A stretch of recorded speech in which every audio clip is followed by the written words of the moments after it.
Hey guys, Utah Steve. I'm back, not in the desert this time, very clearly in the forest near my home here in Utah, of course. Just checking out the amazing winter scenery. I'm talking a little slow. I've been hiking, my face is red. I had to take off my hat. I started sweating quite a bit, didn't want to get hypothermic, but just look at that amazing ice. It's not very thick, starting to actually break up.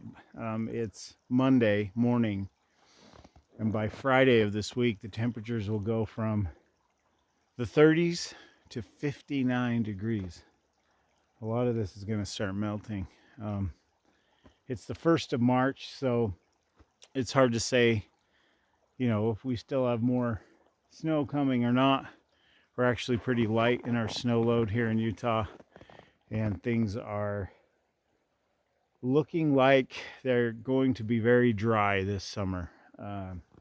Probably not a lot of campfires for us outdoorsy people. Look how deep that snow is over there.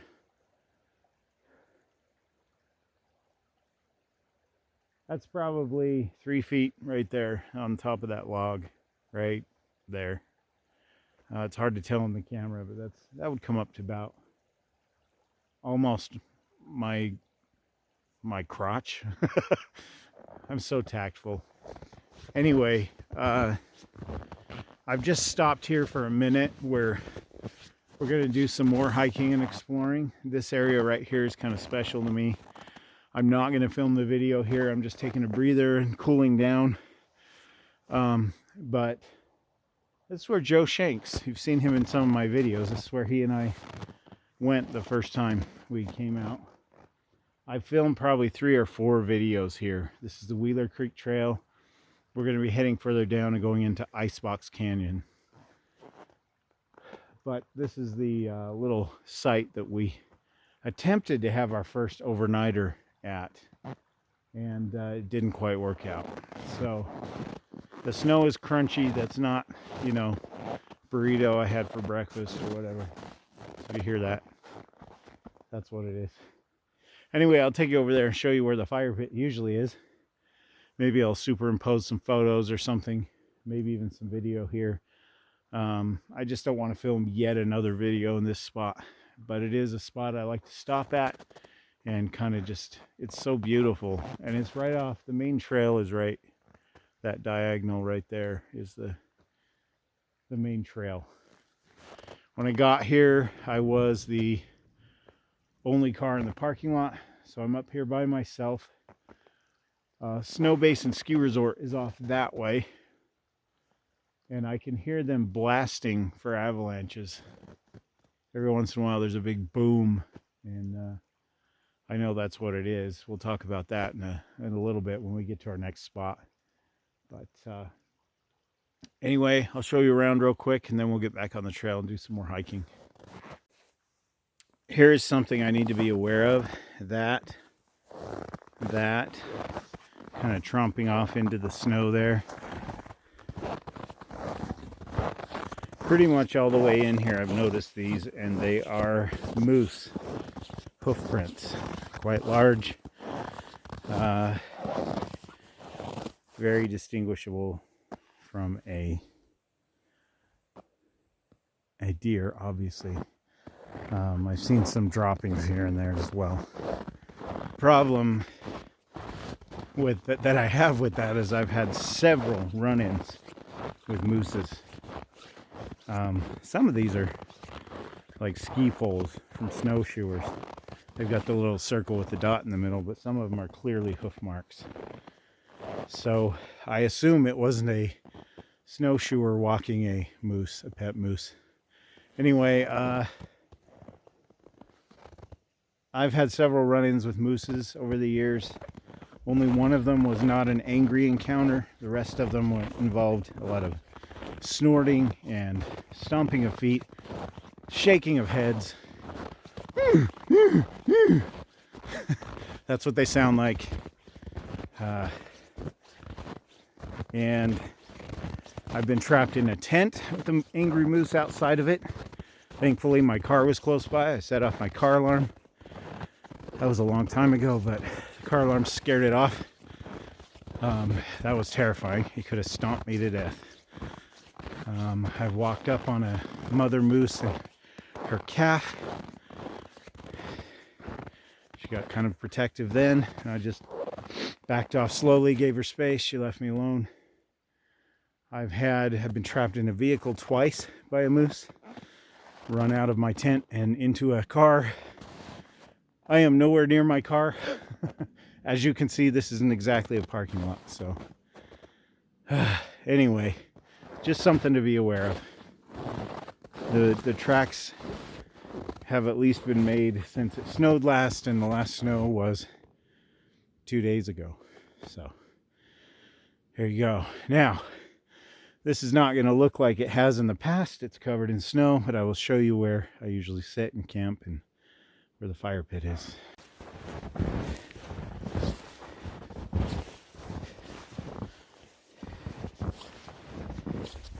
All right, so there's a mound right there. That's the fire pit. These are the logs I've cooked on. And I've had my hammock strapped to that big tree, strung across that way before. So this same area I've been to many times. I don't know if I'll ever camp at it again. There's just way too much foot traffic up here. Usually, not on a day like today, but usually. So just something that I like to come back and reminisce about, I guess. Anyway, let's get out of this deep stuff. It's about a foot deep where I am right now, where the camp usually is. Whoa, take that back. That went up to my knee.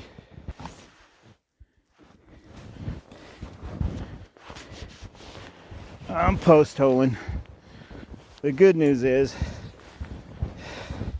all of the snowshoers have left me a pretty solid trail to get in and out on.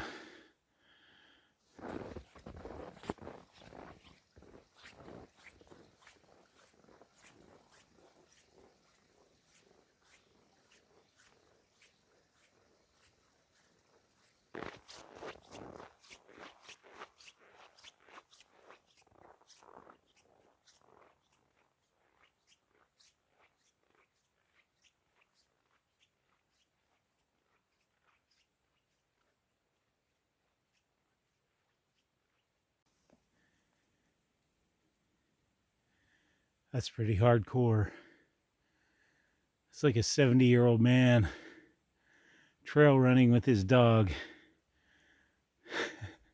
Probably comes up here every day and runs this. Hopefully that'll be me one day. I'm working on it. I'm not a runner, but hopefully when I'm that age, I'm still out here doing this. If God lets me stick around that long, of course.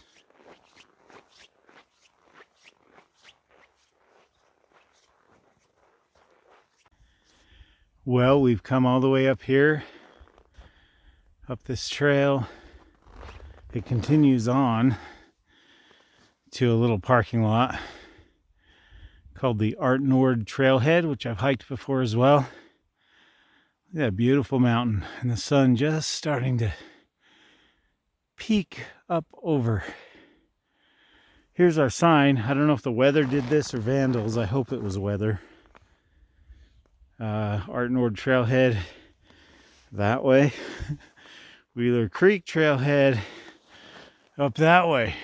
So anyway, our destination is that bridge right there, and the turnoff is right here going down. That's actually where that runner went with his dog.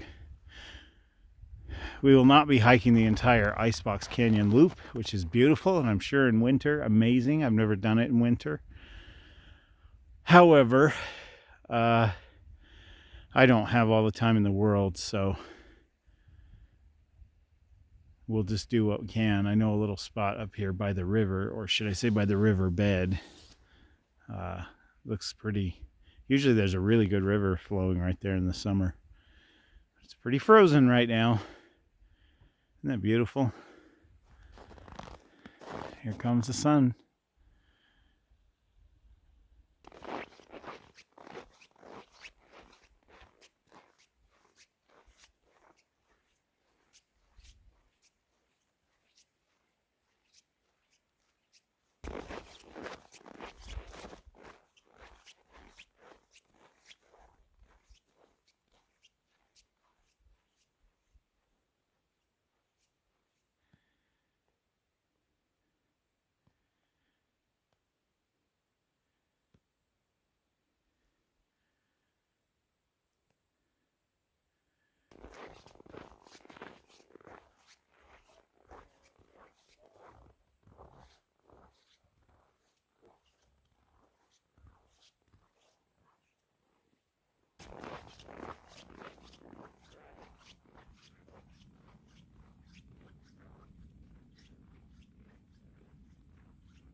Well, Icebox Canyon continues that way.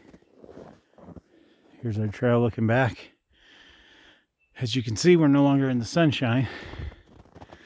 And this is a little place next to the quote-unquote river in the summertime that I've been before.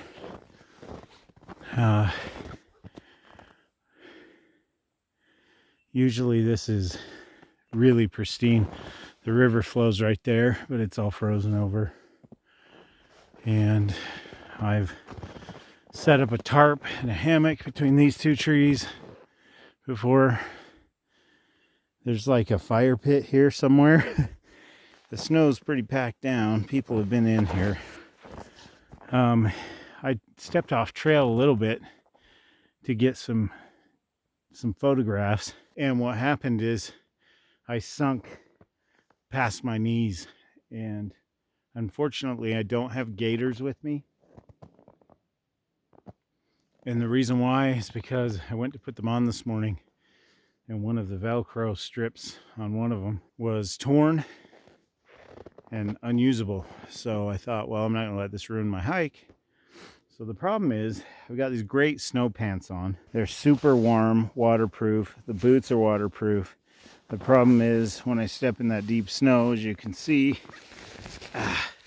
the snow can get in to my ankles. So it has a little bit. Fortunately, I did bring a change of socks if I need them. If you're wondering what's in my pack, let me clear up a spot to sit and we'll talk about it.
Okay, so I've got my Wasing ultralight pack there.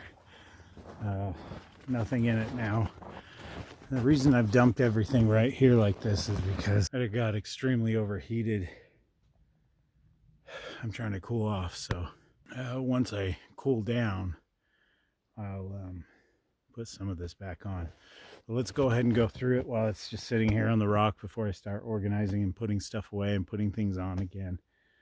And I didn't bring a whole lot.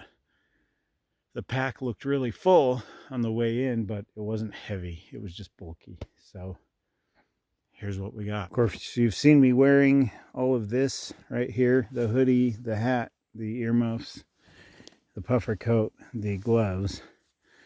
That's all going back in the pack. I've decided it'll be easier if I just wear my winter coat here, this blue one. Get a better look at that when I put it on. I've got my knife. I've got my pair of socks. I've got a bag of food. And let's see, sorry about the mess. There's not many places to set things down. My sit pad, it's pretty beat up at this point. Joe gave me that years ago. In fact, when I opened it up, I got a face full of desert sand because that's the last place I used it. I've got some spikes if I need them, micro spikes. Haven't needed them. Snow's pretty solid and easy to walk on, not slippery. I brought some water. I also can get water from the creek if I need to. And my roll pack with my hygiene, first aid, and fire kit in it.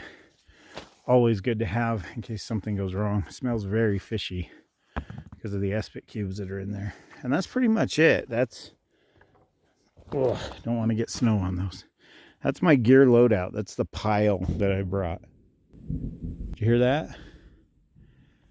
That is an avalanche blast. There have been heavy problems with avalanches all through Utah. They're telling people to stay out of the backcountry where there are really high mountains where the snowpack is really unstable and super deep. Where I am right now, as you can see, the top of the hill's just right there, and same with behind me. It's not an area prone to avalanche at all, but like up in the Maples, up in Snow Basin, which is that direction, they're blasting because there have been some lives lost this year.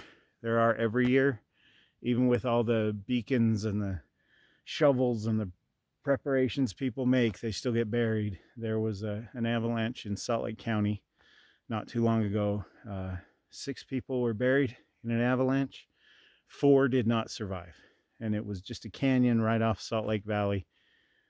They triggered an avalanche. All of them got buried. 2 of them got out, tried to save one got out, saved one, and they tried to save the others, but it was too late.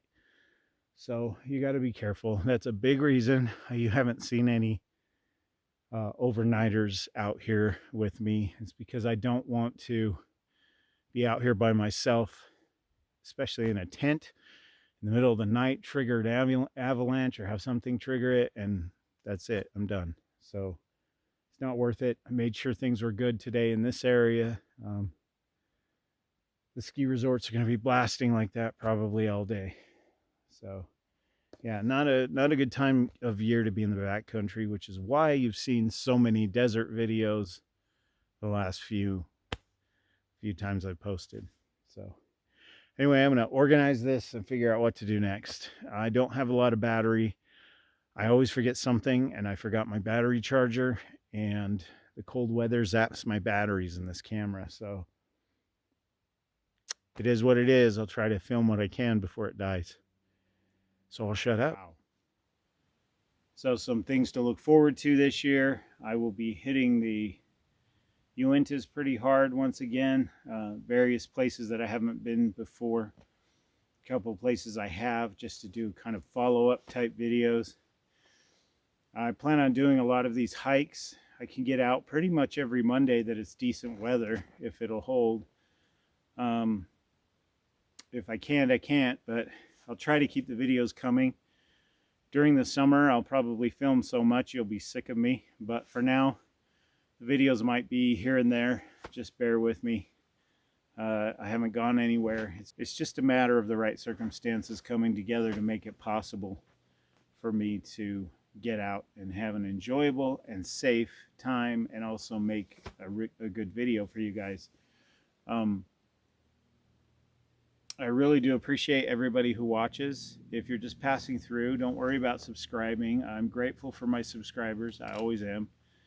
But if you do like the video, at least give it a thumbs up. That helps more than subscriptions do, believe it or not. And I go through a lot of channels, watching people's videos, looking at how they do things, kind of observing and getting my own ideas. I'm not beyond learning from other people. So sometimes I go through and I watch a video and I enjoy it and I give it a thumbs up, but I don't necessarily subscribe, and that's how it works, right? Sometimes you do. If you like what you see and you want to see all my future videos and be notified when I have one, of course, the usual spiel that people give is subscribe and hit the notification bell. If you don't, you don't. But I appreciate you being here right now, and I'm glad you're here on this hike with me. Anyway, this is beautiful Icebox Canyon. I'm not sure why it's called that other than what you can see. It's probably called that because it's all in the shade, and it's like walking into an icebox. It makes sense to me. I have some sad news. This is the last time that you will see a video with me wearing these particular glasses. I have new glasses waiting for me. I just have to go pick them up. It is time for a new pair. I've had these about 3 years, and a lot of memories and a lot of experiences in my life while wearing these. It's always kind of a rite of passage when I have to upgrade my prescription. I'm blind as a bat without my glasses. I don't like contact lenses. I've tried them before. I've used them for a long time, in fact, and they're such a hassle. I'd rather just put glasses on and go. So I will be getting some new glasses. Not that you care, but if you see a new look, that's why. It's time for a change. Pretty much everywhere in my life, it's time for a change. So I'm looking forward to 2021. I got out a lot in 2020. The pandemic did not stop me. Thank goodness getting out into nature actually gets you away from people most of the time. So that's always my goal. Most of these videos I do solo. Occasionally I bring someone with. Things could change this year. I don't know. I'm just playing it by ear, but the one thing I do know is there's going to be a lot of content on this channel. So just bear with me while winter turns to spring. It is March 1st, and in about 3 weeks it will officially be spring. So, you know, that doesn't mean it's not going to snow. This is northern Utah, so Joe and I were going to get out last weekend and do some camping on Antelope Island. It was the 1-year anniversary of my Ladyfinger Point camp out. Look through my videos, it's in there from a year ago. And that is Ladyfinger Point is on Antelope Island. So Joe and I were going to get together. He lives in Boise, and unfortunately a big icy nasty storm blew through Idaho and Utah Friday into Saturday, and partially into Sunday. It was nice weather before that. It's going to be nice weather all this week, but just the weekend we were able to make it work. This big nasty storm rolled in, and we had to cancel plans. In fact, the morning of Saturday morning, Joe texted me and said, "Hey man, this is bad news. I don't want to drive mountain passes all the way to Utah in this ice and snow." And I understood. So we canceled. So I got out for this hike instead. So, let's see, what else? I guess that's it. Right now I'm just going to make something warm to drink. I brought food. I think what I'll do is cut into this MRE and show it to you if I have enough battery. It's a gift from a friend. It's his favorite MRE from when he was in the military. My friend he's a cop for the VA, and he knows I love the MREs and the simplicity of them and the convenience of them. So I don't know what's in it.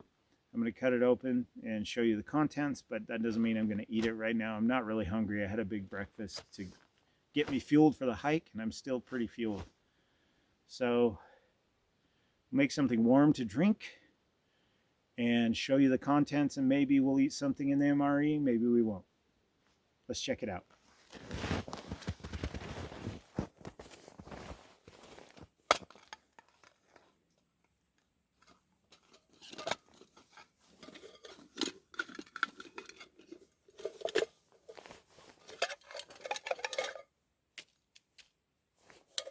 If you're not familiar, this is Bob Jr. He's my little mascot. He has been on numerous trips with me, almost every trip, for literally years, and I plan to continue that tradition. So I have a St. Bernard. His name is Bob. He's big, and he's beautiful, and he's slobbery, and he sheds a lot, and he gets overheated really easy, and he's not a hiking dog, despite the fact that he was bred for the Swiss Alps. Basically, the real Bob gets too worn out on these hikes, so I didn't bring him. I usually don't. He will car camp, but he barely fits in my car. So we go for walks every day. We hang out together. We have a lot of fun. He just doesn't always go on these outings, and so I bring Bob Jr., that's why I named it that, as a sort of substitute for Bob Sr. All right. Let's get this stove going and get some water in the pot, and then we'll tear into this MRE.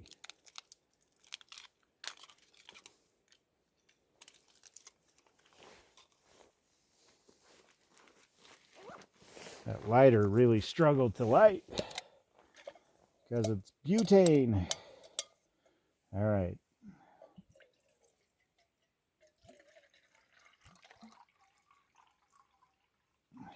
save the rest for drinking. Let that prime a little bit.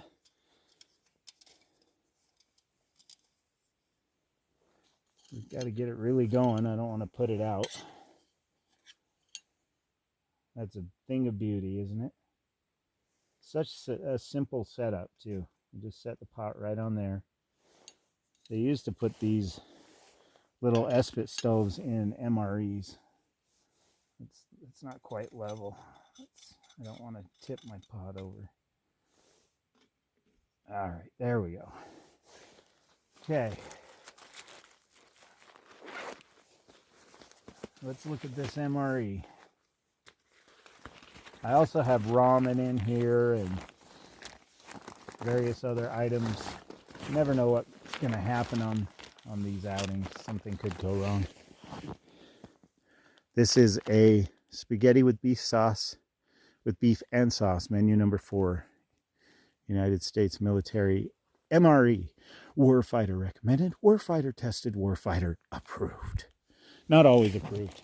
I've heard you military guys complain about these quite a bit. I almost knocked that over. Oh. We're melting the snow is the problem, and the pot's not staying put.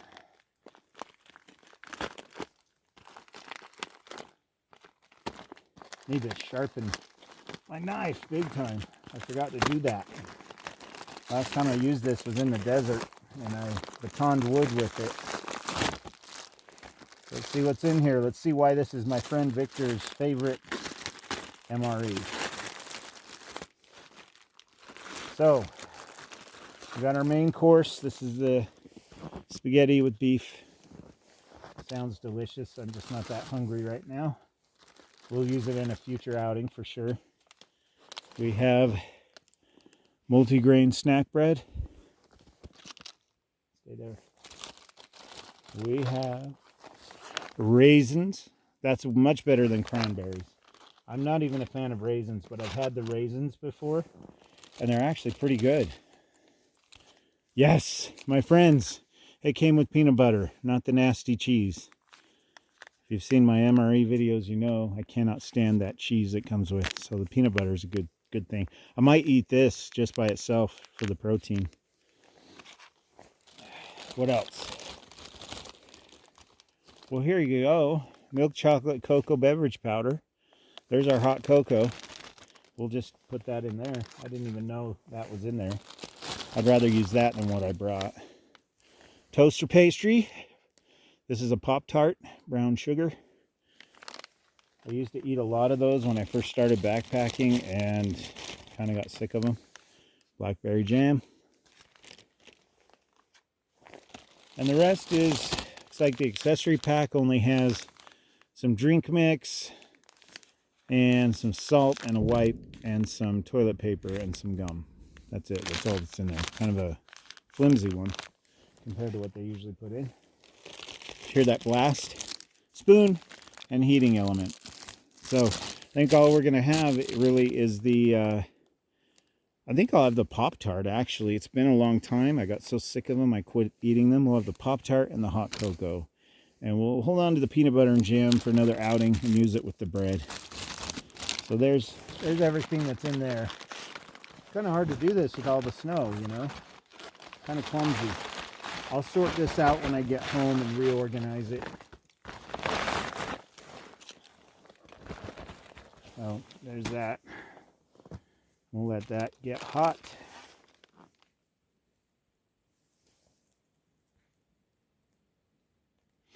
Well, guys, I have literally 19% battery left. As you can see, the cocoa is ready. The Pop-Tart is crumbly. It's pulverized, but I'll eat it. I'm going to sit here and eat it, and then I'm going to have to hike out of here. I don't have enough battery left to make anything useful of this video. So guys, thanks for joining me on another outing. I'm Utah Steve, and my glasses are killing me because my earmuffs are squishing them into my brain. I'm actually on my way to the eye doctor right after this to get my glasses. I'm pretty excited about it. So thanks for joining me on another outing. I'm Utah Steve. I'm gonna sit here and enjoy this. Do yourselves a favor. Get off the couch, get outside and have some fun. The views, my friend, even in winter, and even especially in winter, are spectacular. Look at that sunshine. And if you can't get outside, come along with me. I could use the company. See you in the next one, guys.